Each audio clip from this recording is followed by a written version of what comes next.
Adilabad assembly నియోజకవర్గంలో పలు అభివృద్ధి కార్యక్రమాల శంకుస్థాపన ప్రారంభోత్సవ కార్యక్రమానికి విచ్చేసినటువంటి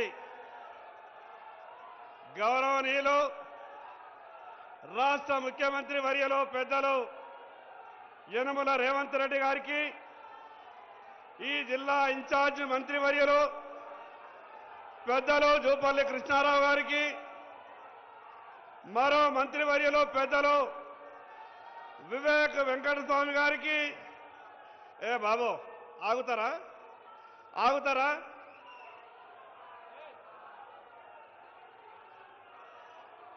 ముఖ్యమంత్రి గారు ఉన్నారా బాబు? పెద్దలు మరో మంత్రివర్యులు. ఒక్క నిమిషం దయచేసి మనమందరం కూడా తెలంగాణ సంస్కృతి సాంప్రదాయము వచ్చిన వాళ్ళందరికీ గౌరవించుకోవాలి కాబట్టి దయచేసి అందరూ కూడా నిషేధం ఉండని, మీ అందరూ కూడా చేతి ఎత్తి ప్రార్థిస్తున్నాం. దయచేసి అందరూ నిశ్శబ్దంగా ఉండండి ప్లీజ్.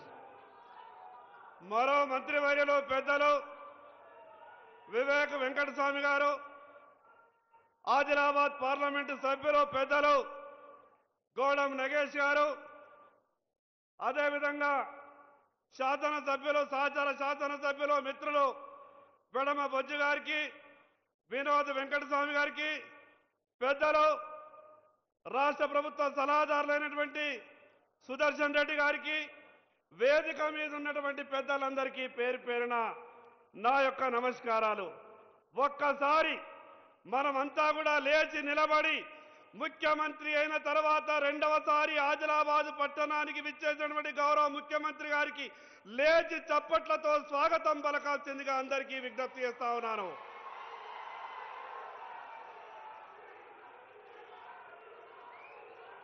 గౌరవ ముఖ్యమంత్రి గారికి ఈ జిల్లాని దత్తత తీసుకోవడమే కాకుండా ఈ జిల్లా పట్ల ప్రత్యేకమైనటువంటి ప్రేమాభిమానాలు చూపిస్తున్న మీకు నా తరపున, నా నియోజకవర్గ ప్రజల తరపున ప్రత్యేకంగా ధన్యవాదాలు తెలియజేస్తా ఉన్నాను.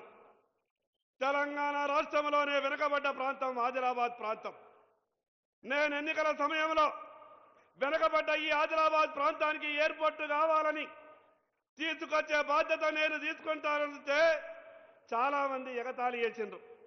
ముఖ్యమంత్రి గారైన వెంటనే గౌరవ ముఖ్యమంత్రి గారికి చెప్పిన, అన్నా అన్ని రకాలుగా వెనుకబడ్డటువంటి నా ఆదిలాబాద్ ప్రాంతానికి ఎయిర్పోర్టు కావాలన్న ముఖ్యమంత్రి గారు ఒక మాట అన్నారు, నీకే సహకారం కావాలన్నా నేను అందిస్తా, మీ ప్రధానమంత్రి గారి దగ్గరికి వెళ్ళి తెచ్చే బాధ్యత నీది అన్నాడు.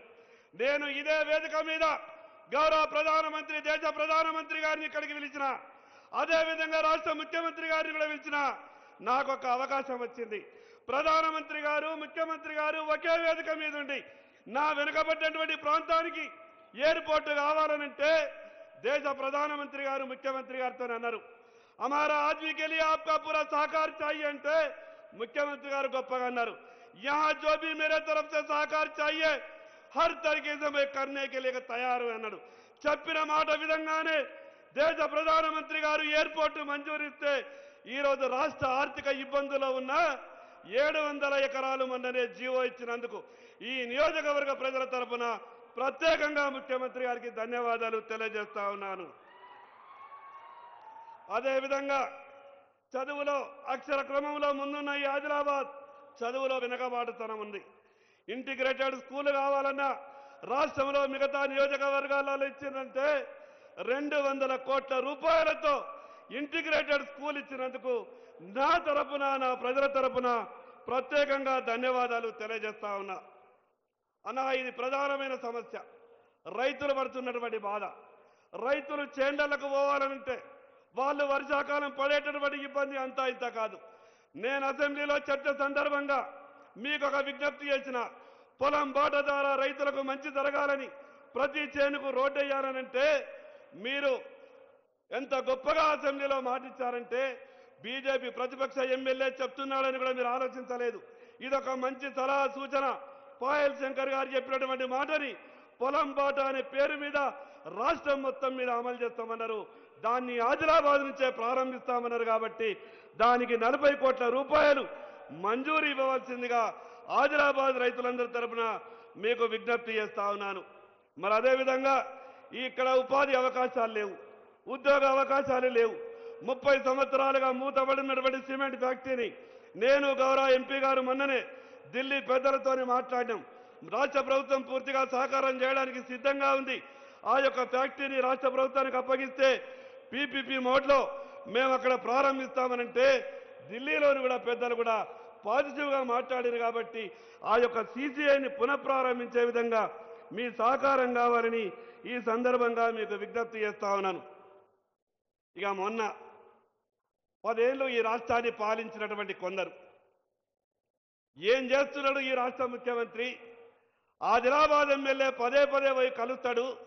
ఈ రాష్ట్ర ముఖ్యమంత్రి గారికి ఈ ఎమ్మెల్యేకి ఏమైనా లారుచి ఉన్నదని అన్నాడు.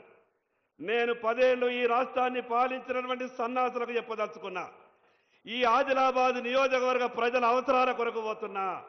ఈ ఆదిలాబాద్కు గొప్ప మనసుతో సహాయం చేయాలనే ఆలోచన ఉన్నటువంటి రాష్ట్ర ముఖ్యమంత్రి గారికి కలవడానికి వెళ్తున్నా. ఈ రాష్ట్రాన్ని 10 ఏళ్ళు పాలించిన టీఆర్ఎస్ పార్టీ ఢిల్లీ నుండి ఇక్కడ ఎయిర్పోర్టు మంజూరు చేస్తామని ఆనాటి రక్షణ శాఖ మంత్రి నిర్మలా సీతారామన్ గారు 4 ఉత్తరాలు రాసినా ఈ కేసీఆర్ స్పందించలేదు. ఈరోజు గొప్ప మనసుతో ఆదిలాబాద్కు ఎయిర్పోర్టు ఒక మాట చెప్పగానే ముందుకొచ్చినటువంటి ముఖ్యమంత్రి గారికి గౌరవప్రదంగా అనేక సందర్భాల్లో కలిసే ప్రయత్నం చేస్తా ఉన్నాను. శాతగానటువంటి ఆ సన్నాసులు మాట్లాడేటటువంటి మాటలకు ఈరోజు గౌరవ ముఖ్యమంత్రి గారు దేశ ప్రధానమంత్రి గారి దగ్గరికి ఏ రకంగానైతే తెలంగాణ రాష్ట్ర అవసరాల కొరకు వెళ్తున్నాడో నేను కూడా నా నియోజకవర్గ ప్రజల అవసరాల కొరకు వెళ్తున్నా. అన్నా మీకు ఒక్క మాట చెప్పదలుచుకున్నా. సరిగ్గా 13 ఏళ్ల క్రితం ఆదిలాబాద్లో పాయల్ శంకర్ని ఎమ్మెల్యేగా గెలిపించండి మీరు ఆ రోజు నా కొరకు మాట్లాడినటువంటి మాటని ఈరోజు నేను గెలిచినన్నా ఆదిలాబాద్ నియోజకవర్గ ప్రజలను అభివృద్ధి చేసి గెలిపించాల్సిందిగా మీకు సవినయంగా మనవి చేస్తా ఉన్నాను. మరి అదేవిధంగా కోట చెనాక అనే ప్రాజెక్టు దాదాపు 95% పూర్తయిపోయింది. కేవలం కొంత భూసేకరణ చేస్తే దాదాపు 60,000 ఎకరాలకు సంబంధించినటువంటి ఆయకట్టు.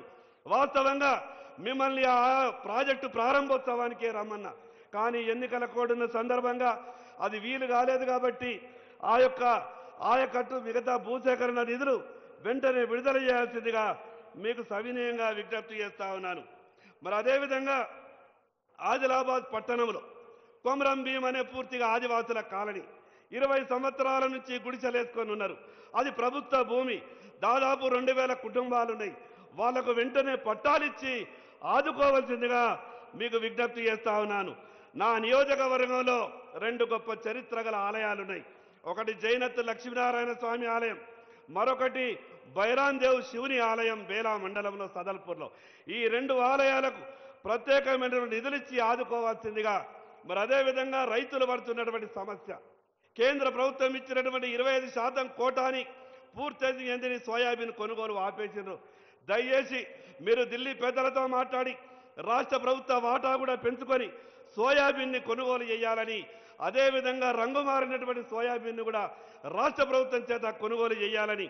జొన్నల పంటన్న ఈ సంవత్సరం రైతులు విపరీతమైనటువంటి వర్షాలు పడి నష్టపోయి ఉన్నారు. జొన్నలు వేసుకోవాలని ఆత్రతో ఉన్నారు. కొందరు జొన్న పంటను కూడా సాగు చేసే ప్రయత్నం చేస్తూ ఉన్నారు. ఈ గత మీరు ముఖ్యమంత్రి అయిన 2 సంవత్సరాలు కూడా జొన్న పంటని కొని రైతుల్ని ఆదుకున్నారు. ఈ సంవత్సరం కూడా జొన్న పంటలు కొనుగోలు చేస్తామని మీ ద్వారా రైతులకు శుభవార్త ఇవ్వాల్సిందిగా సవినయంగా మీకు విజ్ఞప్తి చేస్తా ఉన్నాను. మరి అదేవిధంగా ఆదిలాబాద్ చుట్టుపక్కల ఉన్నటువంటి విలీన గ్రామాలన్నింటి కూడా పట్టణంలో విలీనం చేస్తాం. ఈ మున్సిపాలిటీకి వచ్చేటటువంటి నిధుల ద్వారా ఆ యొక్క అభివృద్ధి కార్యక్రమాలు జరుగుతలేదు. విలీన గ్రామాలకు ప్రత్యేకమైన నిధులిచ్చి ఈ నియోజకవర్గాన్ని ఆదుకోవాల్సిందిగా మీకు సవినయంగా విజ్ఞప్తి చేస్తా ఉన్నాను. మరి అదేవిధంగా నేను ఇళ్ల కొరకు మీకు చెప్పినప్పుడు మీకు ఖచ్చితంగా 1,800, 2,000 ఇళ్ళు ఇచ్చే బాధ్యత నాది అని మీరు మాట ఇచ్చారు. కానీ అంతకుముందే అడ్మినిస్ట్రేషన్ శాంక్షన్ ఇచ్చారు కాబట్టి ఆ వీలు పడలేదు. ఇక్కడ ఒక 1,500 ఇండ్లు ప్రత్యేకంగా కేటాయించవలసిందిగా మీకు విజ్ఞప్తి చేస్తా ఉన్నాను. రాష్ట్రం నేను అనుకున్నా అసెంబ్లీలో పోయిన తర్వాత నాకు ముఖ్యమంత్రి గారితో ఉన్నటువంటి పాత పరిచయం వల్ల ఏది అడిగినా కూడా నా నియోజకవర్గానికి తెచ్చుకోవచ్చన్న గొప్ప నమ్మకంతో వెళ్ళిన. కానీ అసెంబ్లీలో పుస్తకాలు చూసిన తర్వాత బడ్జెట్ సందర్భంగా 10 ఏళ్ళు ఈ రాష్ట్రాన్ని పరిపాలించినటువంటి పాపాత్ములు చేసిన అప్పు అంతా ఇంత కాదు. 8.5 లక్షల కోట్లు అప్పు చేసి ఈ రాష్ట్రాన్ని అన్ని రకాలుగా ఇబ్బంది పెట్టేటువంటి టీఆర్ఎస్ పార్టీ ఈరోజు రాష్ట్రం ఆర్థిక ఇబ్బందులలో ఉన్న మీరు మా ఆదిలాబాద్కు ఏ పని అడిగినా సాధ్యమైనంత కాడికి సాయం చేసేటటువంటి ప్రయత్నం చేస్తూ ఉన్నారు. అదేవిధంగా నా ఆదిలాబాద్లో యూనివర్సిటీ లేదన్నా, ఈ తెలంగాణ రాష్ట్రంలో ఏ ఉమ్మడి జిల్లా కూడా యూనివర్సిటీ లేని జిల్లా లేదు. కానీ నా ఆదిలాబాద్లో యూనివర్సిటీ లేని కారణంగా అనేకమైనటువంటి ఇబ్బందులు వస్తున్నాయి. కాబట్టి బేలాలో జూనియర్ కాలేజ్, అదేవిధంగా డిగ్రీ కాలేజ్, బోరద్లో జూనియర్ కాలేజ్, ఆదిలాబాద్లో యూనివర్సిటీ మంజూరు ఇవ్వాల్సిందిగా మీకు సవినయంగా విజ్ఞప్తి చేస్తా ఉన్నాను. నా ఆదిలాబాద్ సంస్థలని కూడా విజ్ఞాపన పత్రంలో మీకు ఇస్తానన్న నాకు ఒక నమ్మకం, విశ్వాసం ఉన్నది.